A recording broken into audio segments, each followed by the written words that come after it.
From an observer's point of view, the dust appeared to have settled in the early phases of the River State crisis, with the intervention of President Bola Tinubu. In any case, however, that dust which actually appeared to have settled was never swept under the rug, as seen in a fresh rift in the River State crisis, the Garden City here I mean, particularly between incumbent Governor Fubara and his predecessor, FCT Minister Nyesom Wike. Not excluding also pro-Fubara and pro-Wike factions, all caught up in a royal rumble in River State, battling for dominance in the Garden City. Now on Viewpoint, where we discover perspectives and embrace dialogue, we have legal practitioner Barrister Omokhodion Oye, who will be examining why the River State crisis is fast approaching a blowout point, as warring factions have dropped all pretenses of following up with the peace accord. Join us in the next phase of the show. But before you do that, you do well to subscribe to our YouTube channel and follow us across various social media platforms.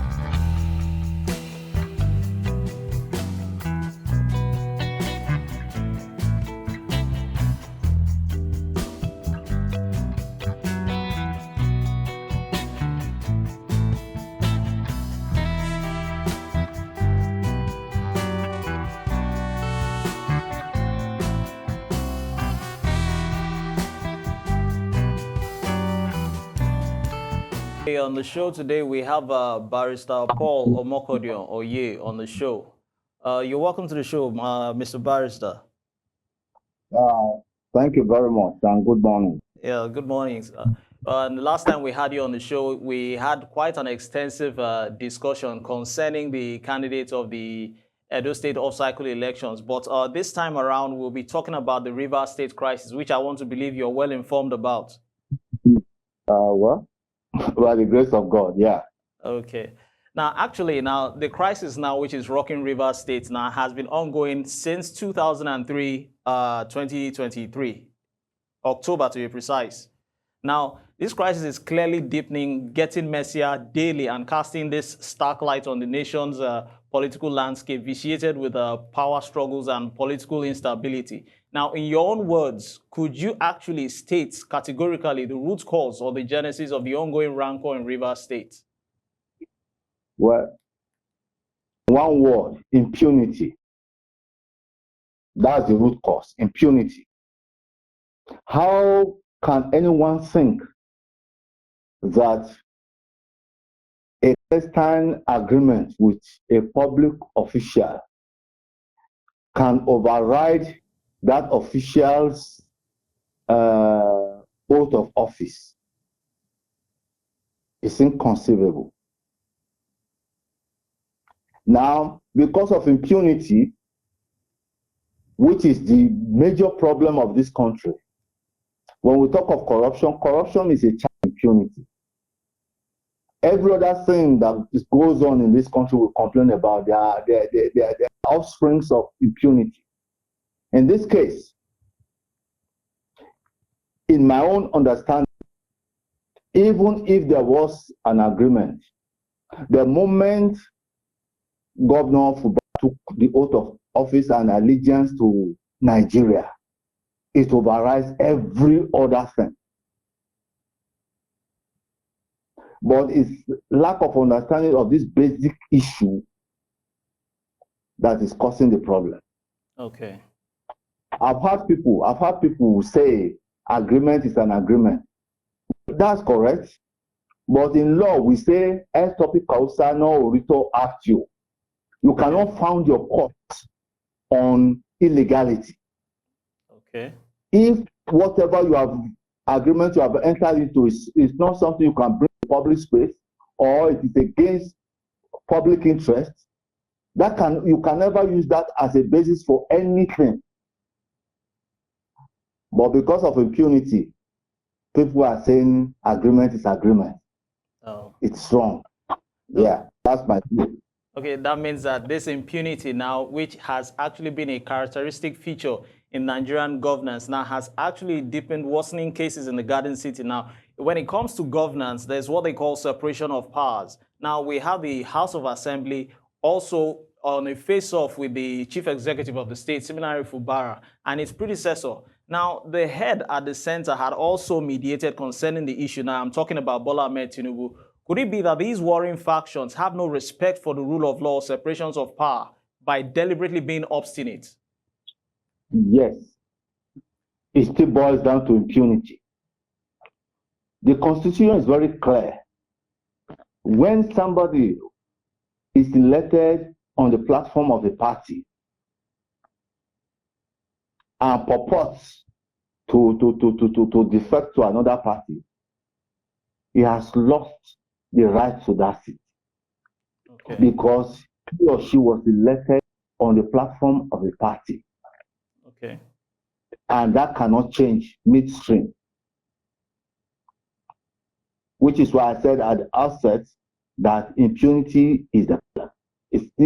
That's what is still happening regarding the stance of the members of the House of Assembly who think they can eat their cake and have it at the same time. It's not possible. And I've had Mr. Wike himself say that it is wrong for somebody to be elected on the basis of one party and then goes on to defect to another party. He has said that several times. So, what are we talking about? Oh, that's true. Now, if we look at it now closely, now the present crisis. Hello, Barrister Paul. Are you still with us? Yes, I am. Okay, yes. We thought we lost you there. Now, currently the present crisis in Rivers State seems actually simulated by vested interest. Now, could Nyesom Wike now still be seeking political relevance under the Fubara administration, even while he is serving under the opposition at the federal level, filling in as the FCT minister? That's still impunity. It's still impunity. I mean, he is engaged in anti-party activity.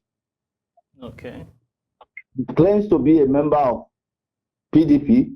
He is in an APC government, but he wants to control what a PDP governor is doing in his state. Now, does that make sense? No, it might sound amusing. Yes. It's actually it's not just amusing. It sounds crazy. Doesn't make sense. It's still impunity, like I've been saying. Yes. What can happen? Because if we deal with the issue of impunity in our body politics, a lot of problems will go away. Okay. A lot of problems will go away. When people think they can get away with anything for whatever reasons. Okay. Now, like the story of the hunter carrying an antelope on his head and using his toe to dig a hole of a cricket. Okay. If someone is as a minister at the federal level, you should be content with that. And then how on earth can you think from wherever, federal level or from your house, imagine that you can control the state chief executive, direct his actions, whereas this person has shown allegiance to Nigeria. Yes.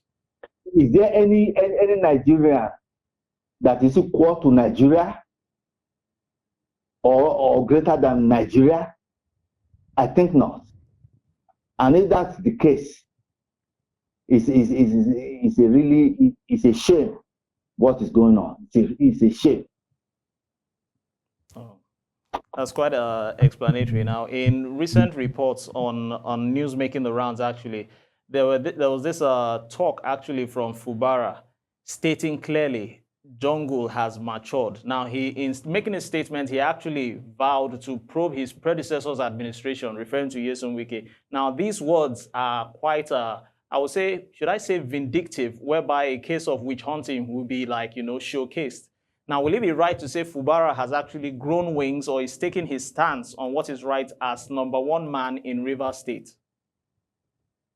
It's his prerogative as the chief executive of Rivers State for him to do what he thinks is right under the law. Okay. And let's not shy away from the fact that the real issues underlying all these power struggles are transactional. People are trying to corner benefits for themselves under whatever guise they can think of. Okay. And the governor has a duty to protect and project the best interest of Rivers State.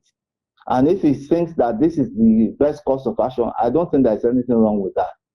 As for growing wings, the moment he became the chief executive,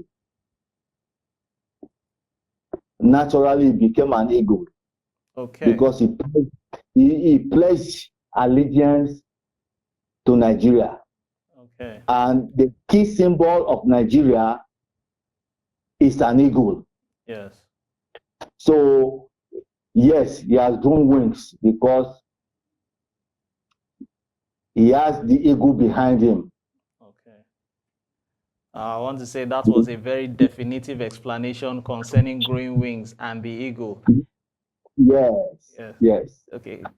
Coming back down now on a conclusive note, now it still focuses on growing wings. It still focuses on growing wings. Now, Wike, in another report, actually was stating that backing Fubara was a mistake which will be corrected. Now, is it in order to say that there were some interests which Wike thought would be protected upon bringing Fubara on board? Because if we look at it, it still boils down to impunity and political relevance at the detriment of the state. Because if we look at it, when he's saying bringing Fubara on board was a mistake, it therefore meant that there were some expectations which he will want to enjoy, which he will no longer be enjoying. So will I say, will it be in order to say that there were some interests which Wike actually thought will be protected, but upon bringing Fubara on board, we're no longer seeing that they will raise their heads out of water? Well, the truth of the matter is, like I said earlier, at the bottom of it all is the transactions amongst those concerned. And then if Fubara, upon getting to the seat of power, discovers that he too had made a mistake and has decided to correct those mistakes, he has as much right, even a better one, than Wike. The only correctional step that Wike can take against Fubara is during the next election. Okay. Any other thing will not only be futile, but also illegal. Trying to use the House of Assembly will not yield the expected results, because those assembly members, by purporting to the camp, have shot themselves on both feet. So they are no longer standing. They have nothing to stand on, to stand with, rather.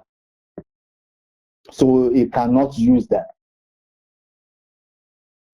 Because the Constitution is very clear You you lose your seat. And if you don't have the seat, you cannot act. That's very true. Yeah. Okay, that has been elaborate enough concerning the Rivers State crisis. We want to say a big thank you for making our time to come on board the show, Barrister Paul Omokhodion Oye. We want to believe we should be having you from time to time when the need arises. Okay. Thank you very much. All right. Enjoy your day, sir. And you too. Well, it's been a Rivers crisis on the show today. Of course, focusing on majoring on the keyword impunity from Barrister Paul Omokhodion concerning the show of today on the Rivers State crisis, the Garden City. Now, it's quite sad that even in a Garden City, which should be characterized with beauty, will be plagued with all sorts of rancor, rift, all sorts of royal rumble, tussle between the state executive, its predecessor, and also the engine room of democracy, which happens to be the state legislature. Now, it is our hope that while these elephants fight, the ants, who are also the citizenry of the Garden City, Rivers State, do not suffer injuries inflicted by these warring factions. Now, Fubara on his own part cannot continue to conduct business of the government in contempt of the state legislature, which is the engine room of democracy, which I said earlier on. Now, it is even more unfortunate that the judiciary, as we speak now, is being dragged into this mud of politics that has nothing to do with the welfare of the people. Now, on a national outlook, not forgetting also, the crisis also has serious national security consequences, and this is why the federal government cannot be insulated from it. Rivers State, as we speak, remains one of the most strategic states in the nation because it is cosmopolitan and also a home base of the nation's oil and gas industry and home to the nation's second most important sea access and marine economy. The Tinubu administration must not allow petty politics in the state to endanger the axis of our national security. The show has been Viewpoint, where we discover perspectives and embrace dialogue. You do well to subscribe to our YouTube channel and follow us across various social media platforms. I'm Odiawa AI. Thanks for watching.